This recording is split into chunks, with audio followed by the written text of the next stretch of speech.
शुरू अल्लाह के नाम से जो बड़ा मेहरबान निहायत रहम वाला है। हजरत आदम अलैहिस्सलाम ने पहली मर्तबा कौन सा दुरूद शरीफ पढ़ा था? ईमान अफरोज वाकया। इमाम इब्न हजर अल-मुक्की ने बयान किया है कि एक नेक आदमी ने किसी को ख्वाब में देखा और इससे पूछा कि इसकी मौत के बाद कैसी है। उन्होंने कहा कि अल्लाह ताला ने मुझे मुआफ़ कर दिया और जन्नत में भेज दिया। जब नेक फर्द ने इस सलूक की वजह पूछी तो इसने कहा कि जब फरिश्तों ने मेरे अमाल का वज़न किया, मेरे गुनाहों को भी गिन लिया और दुरूद भी गिनते थे जिसकी तिलावत की थी, तो 100 दुरूदों ने गुनाहों से भी ज़्यादा वज़न उठाया, जबकि बाकी नेक अमाल की वजह से थे। मेरी बंदूकें बहुत ज़्यादा थीं। जैसे ही दुरूद पाक की तादाद में इजाफा हुआ, अल्लाह पाक ने फरिश्तों को हुक्म दिया कि इसका हिसाब किताब ख़त्म करें। चूँकि इसका दुरूद पाक बढ़ गया है, लिहाजा इसे सीधे जन्नत में ले जा।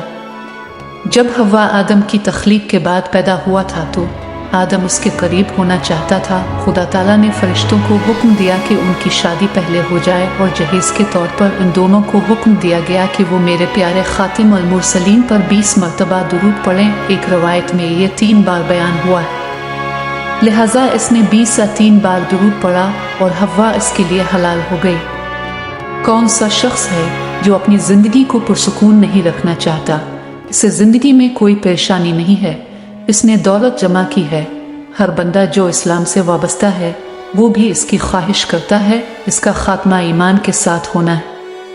हर एक की ख्वाहिश होती है कि वो मरने के बाद जन्नत में दाखिल हो, जिसके लिए इस दुनिया में सख्त मेहनत करना होगी। कोई बंदा सख्त मेहनत के बगैर कोई आम दुनियावी मकाम हासिल नहीं कर सकता। मेहनत और मशक्क़त के बगैर आखिरी नेमतों और आखिरी मकाम को हासिल करना नामुमकिन है। आज हम आपको एक ऐसा अमल बताएंगे जो आपको अपनी ज़िंदगी में मालदार बनाएगा और रिज़्क़ के मसले से हमेशा के लिए निजात दिलाएगा। आइए हम आपको बता दें कि इस अमल की बदौलत आप जन्नत अल फिरदौस में अल्लाह ताला पर एतमाद करेंगे, आला मकाम देगा। ये अमल एक आम एजेंट ने बयान नहीं किया, बल्कि रोज़ादार नबी के जालों पर लिखा हुआ है, जिससे आप अंदाज़ा कर सकते हैं कि कोई आम बंदा नहीं होगा जो इस अमल की वजाहत करेगा। रसूल अकरम के रोज़े पर जो अमल लिखा गया है वो आम आदमी लिख नहीं सकता।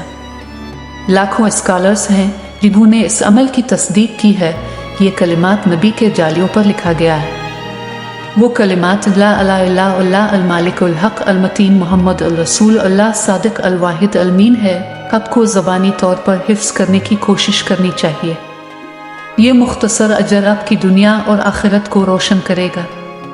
इस तस्बीह को रोज़ाना 100 बार पढ़ें। वक्त की पाबंदी नहीं है। दिन के किसी भी वक्त बेहोशी की हालत में ये छोटी सी मश्क बहुत सारे फ़वाइद लाएगी। अगर आपको आज की वीडियो पसंद आई है तो आप वीडियो को ज़रूर लाइक करें और अपने दोस्तों के साथ भी शेयर करें। और अगर आपने अभी तक हमारा चैनल सब्सक्राइब नहीं किया है तो सब्सक्राइब ज़रूर करें। मिलते हैं कल एक और दिलचस्प वीडियो के साथ। तब तक के लिए अल्लाह हाफिज़।